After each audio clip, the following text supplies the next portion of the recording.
apakah bisa mendefer masa studi apabila ada situasi mendesak? Seandainya misalkan ada gelombang COVID atau force major lainnya gitu, Pak. Bisa defer ya, bisa defer. Selama dalam batas waktu ya, kayaknya ada range-nya deh.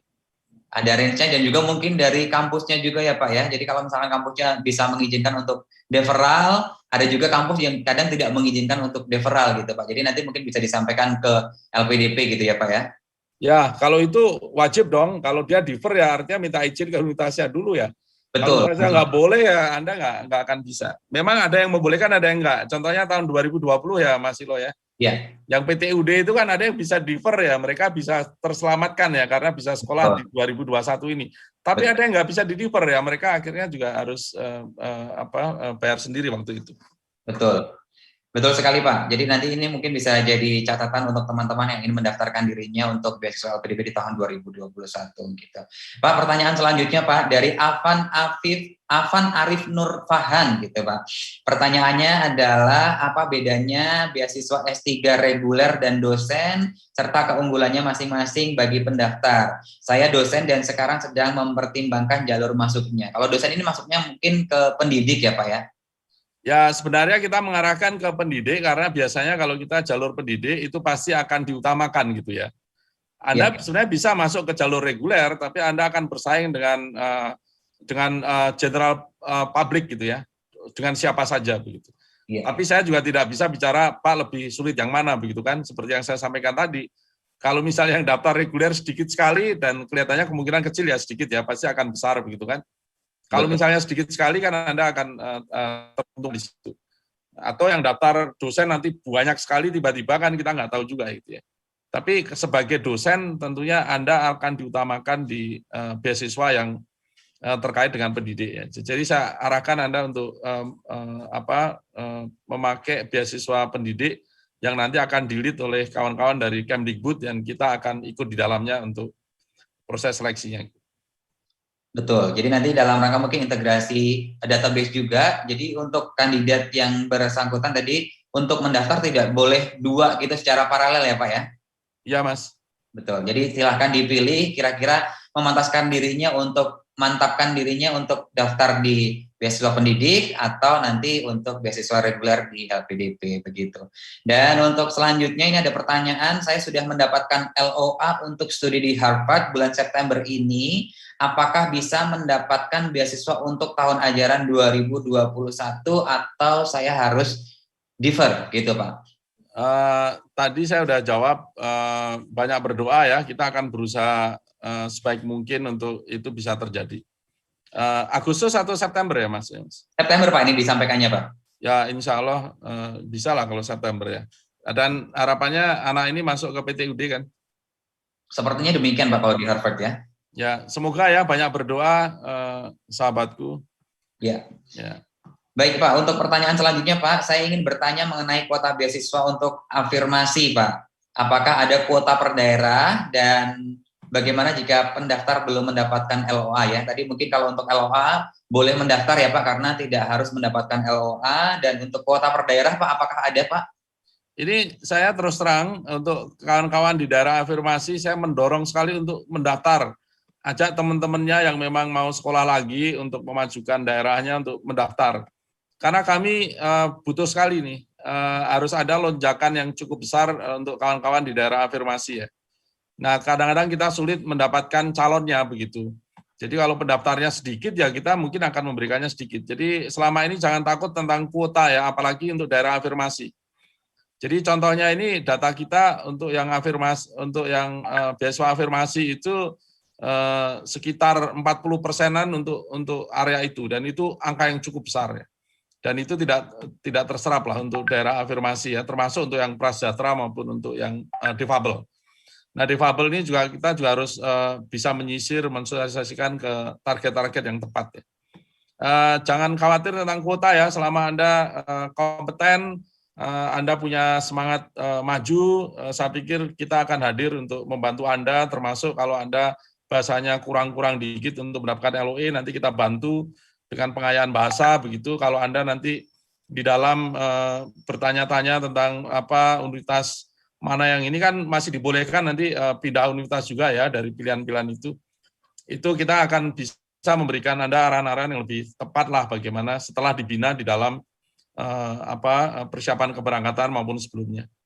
Untuk kawan-kawan yang diafirmasi, Baik. silakan mendaftar.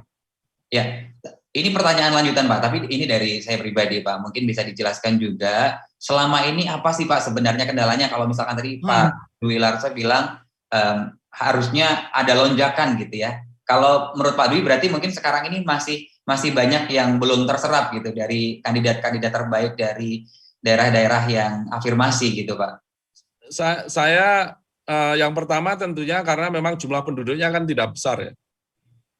Jadi kita masanya juga tidak seperti kalau di Jawa atau Sumatera kan itu pasti. Lulusan S1 kan juga tidak banyak ya. Itu kan batasan juga. Ya. Tapi kita itu kan masa yang kita harus target. Nah, menurut saya ada yang bisa kita perbaiki adalah sosialisasi satu.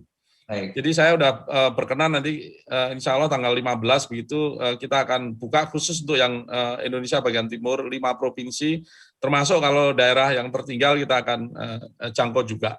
Nah biasanya masalahnya Mas Silo dan kawan-kawan semua adalah barrier pertama kan bahasa ya. Nah, bahasa ini saya pikir kita berusaha mencari terobosan. Jadi kami kontak juga dengan beberapa rektor begitu. Jadi kalau mereka bisa menyiapkan bahasa Inggrisnya sebelum mendaftar ke LPDP akan lebih bagus. Dan saya pikir kami juga tidak menyerah, Mas Silo. Saya pikir kita tahu betul bahwa kita juga akan bekerja sama dengan lembaga internasional ya, untuk mencoba membantu kemampuan bahasa, terutama di daerah-daerah afirmasi.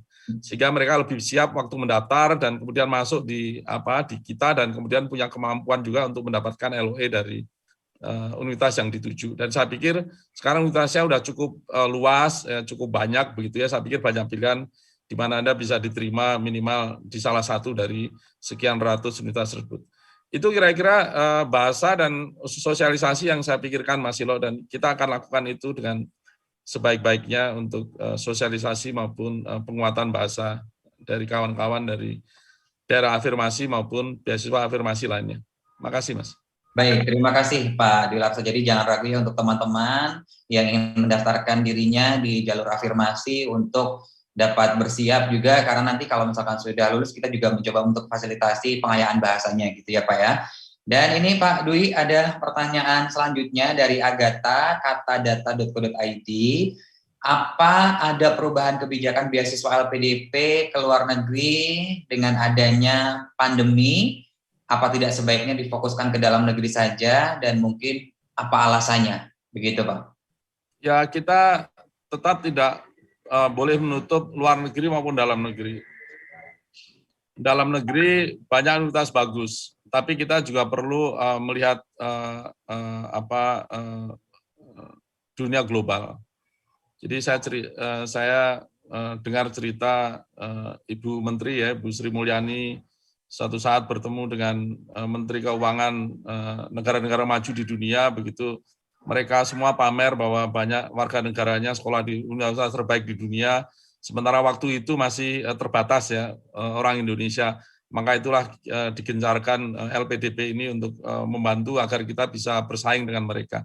Nah, pandemi ini tentunya berpengaruh, tapi rasanya dengan protokol kesehatan yang ketat yang kita lakukan di LPDP dan juga melihat dari ketersediaan atau keterbukaan dari border dari masing-masing negara, maka kita ikutin seluruh protokol kesehatan yang ada. Jadi beberapa border negara memang masih tutup dan kita tidak mungkin menyekolahkan mereka ke sana. Tapi kalau memang itu universitas yang bagus ada di list kita, maka kita membolehkan program itu dilaksanakan secara online sambil menunggu offline-nya. Tapi sekarang saya dengar makin banyak negara-negara yang mulai membuka bordernya begitu ya. Sehingga banyak juga yang sudah mulai berangkat ke negara-negara tersebut, tentunya dengan protokol kesehatan yang ketat yang kita berikan, dan kita memberikan support full kerjasama juga dengan Kementerian Luar Negeri agar dengan adikbud kita yang ada di berbagai negara, agar kalau ada apa-apa tentang penerima beasiswa kita bisa melakukan pemantauan maupun dukungan yang cepat untuk mereka. Jadi kita tetap akan melakukan luar negeri dan dalam negeri pun kita akan support, bukan artinya kita lebih mementingkan luar negeri begitu.